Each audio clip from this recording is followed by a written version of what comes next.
to cure one-hit knockouts onto things that you hit for super effective with Shadow Ball in particular. You also have enough HP and defense to survive Life Orb Earthquake from Garchomp. Let's Jolly when it's -1 from Incineroar's Intimidate. Gengar is just not the bulkiest Pokemon even after Mega Evolution, and so that's where Intimidate from Incineroar really comes in handy, being able to neutralize physical threats that otherwise would just get a one-hit knockout onto you. The team has a good bit of bulk across the board as well. As you can see, Swampert here has enough HP and defense to basically be able to survive a Life Orb Basculegion Wave Crash, which is really big because, of course, that otherwise is just going to be one of the biggest threats offensively, and getting one shot as a Swampert I think feels really, really bad. Dragonite here has a ton of HP investment as well, and of course, part of the reason for this is because it's inner focus, not multi-scale, and so that will allow you to just generally have more survivability across the board. Otherwise, Sneasler is basically max attack, max speed. Ninetales is near max special attack, max speed, just with minimal HP and defense investment. And the Incineroar here is going to be very physically bulky, as you can see, having over 20 points of defensive investment and also 3 points in speed. The 3 points in speed can mean that your Incineroar can get an edge against opposing Incineroars, whether it be getting a fake out into them before they can hit you, or getting a throat chop off, for example, to potentially stop their parting shot afterwards. That can actually be really valuable in trapping an opposing Incineroar in.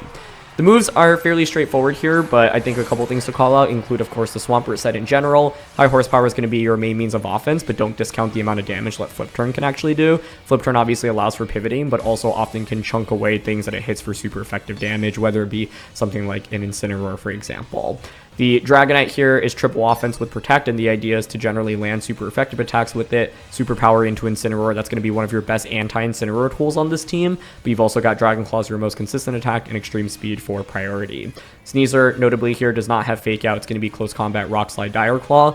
Rock Slide being the main move that you don't see super frequently on it, but of course this gives you a big edge against opposing Mega Charizard. The Gengar in this team has Substitute, but Perish Song is also used over the Substitute. For example, the version of this team that had King Gambit over Swampert and got top 4 in the most recent online tournament had Perish Song. And so if you prefer Perish, right, it gives you another win condition, but then no, of course, you don't have Protect necessarily on every single Pokemon on this team, like Ninetales or the Incineroar, and then Sneasler also doesn't have Fake Out, so getting, Perish endgames or, starting it off can be a little bit harder than teams that are dedicated towards Perish. Ninetales here has Blizzard and Freeze Dry, which are pretty standard, but then you also have Encore and Icy Wind. The Encore and Icy Wind is really nice because, of course, Encore allows you to potentially shut down Pokemon. And so, for example, if you Mega Evolve with Gengar, Protect, and then switch Ninetales in on turn 1, you can just Encore them into something that might otherwise be useless. And then Icy Wind just gives you speed control, so you can pair the Ninetales with Dragonite, for example, immediately go for Icy Wind, drop your opponent's speed, and then use Dragonite as a follow-up to just get an immediate knockout, right? And so Dragonite has a couple of speed points there to take advantage of the Icy Wind drops against Pokemon that are not necessarily super fast, for example. Basically, the team has a lot of offense across the board, and you want to find the right angle to deal your damage, right? Everything on the team will do a ton of damage outside of the Incineroar, and so it's about how can I land super effective hits into my opponent, and how can I use Gengar's Shadow Tag to trap my opponent in and take advantage of that.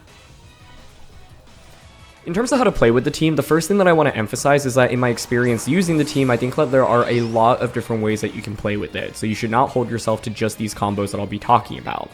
Mega Gengar, in general, I think is a really effective Pokemon to lead with because, of course, you can Mega Evolve and either just attack or Protect or Substitute and trap your opponent in with Shadow Tag after the opening turn. Sneasler is going to be a really great partner with the Gengar because it exerts so much offensive pressure, and with this duo, you just have a lot of speed immediately.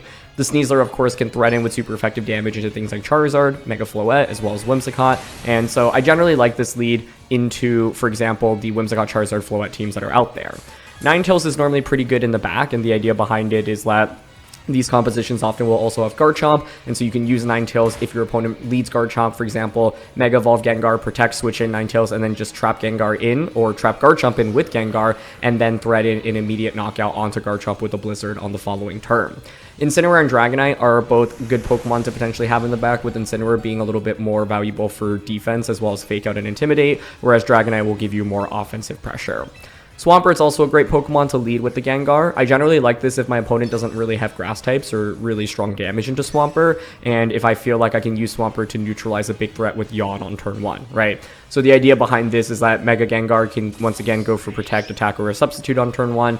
the Swampert can go for a Yawn. Like, you can always basically go Protect plus Yawn, and then turn 2, swap the Gengar out into Incineroar, and basically make your opponent fall asleep because they can't switch out on the second turn, right? So I think this is something that I'll consider, especially if my opponent has really scary Mega Evolutions into Gengar. Trying to stop them and basically put them to sleep can really make them less effective, right? And so Swampert, I think, also a really valuable pick into the Sand matchup because, of course, it can threaten Pokemon like Tyranitar, Excadrill, as well as Gholdengo for a lot of damage.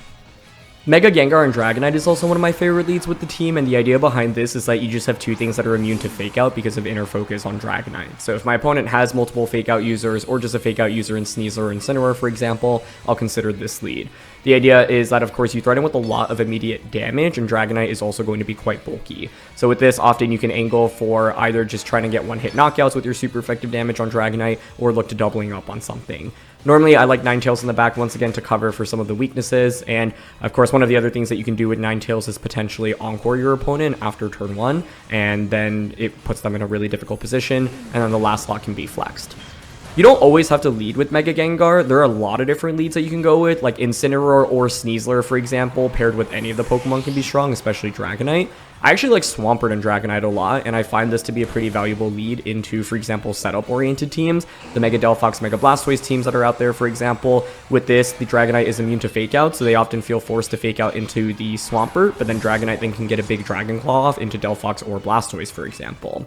I also like this into teams that prioritize Trick Room, because the Trick Room teams often will lead Fake Out, and so the Dragonite can get a huge attack off immediately, for example, Superpower into Incineroar or Mega Kangaskhan, and if they, for example, don't go for Fake Out at all, well, Swampert can also get a Yawn off, and that's really disruptive into those teams.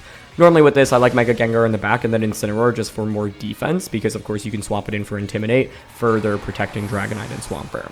But like I said, I think this team does have a lot of flexibility, so these are certainly not the only ways to play with the team, right? I think you can certainly lead things like Incineroar plus the Sneasler, or either of those with Dragonite, for example, either of those with Swampert. You can even lead the Alolan Ninetales. I would say I generally don't like leading Alolan Ninetales and mainly try to find a good position for it, because with it being Choice Scarfed and actually not having great coverage other than into, for example, Dragon types, it can sometimes feel a little bit awkward. And so, like if you lead Alolan Ninetales, your opponent often can just protect or switch out of it, and then you're kind of forced to switch afterwards. So normally I like having it in the back to find a good position for it. But of course, it is something that you can potentially consider leading if you think your opponent's team is exceptionally weak to it. So as always, these are not exhaustive, but some of my favorite ways to play with the team.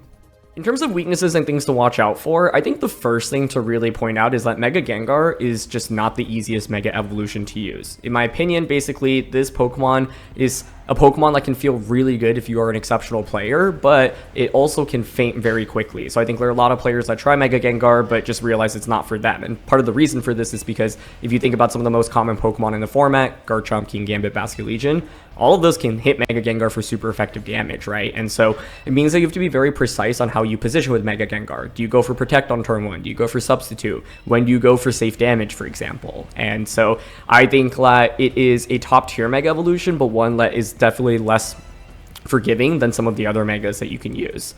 Another thing to note is that I think ground type attacks in general can just do a lot of damage. And I've had games where, you know, I basically don't bring Ninetales or Dragonite because my opponent's team just has so many good answers into them, and then suddenly I'm up against a ground-type Pokemon like Mega Swampert or Garchomp and realize that now Earthquake basically just hits everything for a ton of damage, right? And so like one thing to note about this team is that you will have answers against all of these Pokemon, but you have to find the right position to beat them, right? And so often with that Garchomp, if you're staring down it, it is finding a opportunity to bring the Alolan Ninetales, especially if Gengar's trapping the Garchomp in, then you can deal with it very quickly, or getting a Dragon Claw into it. And similarly for things like Kingambit, it's getting a superpower off with the Dragonite, or maybe getting a, you know, multiple high horsepowers off with the Swampert. But the reality is you have to get the Pokemon out at the right time, especially when Gengar is out on the field. So you have to be very precise about your positioning. In terms of individual weaknesses, I think for Mega Gengar, Choice Scarf Pokemon can be really annoying, or just, you know, speed control that allows your opponent to be faster than you. I find that on the best of one closed team sheet ladder, Choice Scarf Pokemon in particular can be unforgiving, because you can often just like get your Gengar one shot, and that feels really bad. And Gengar obviously has a lot of weaknesses, so Dark, Ghost, Ground, and Psychic are all going to be quite valuable into it.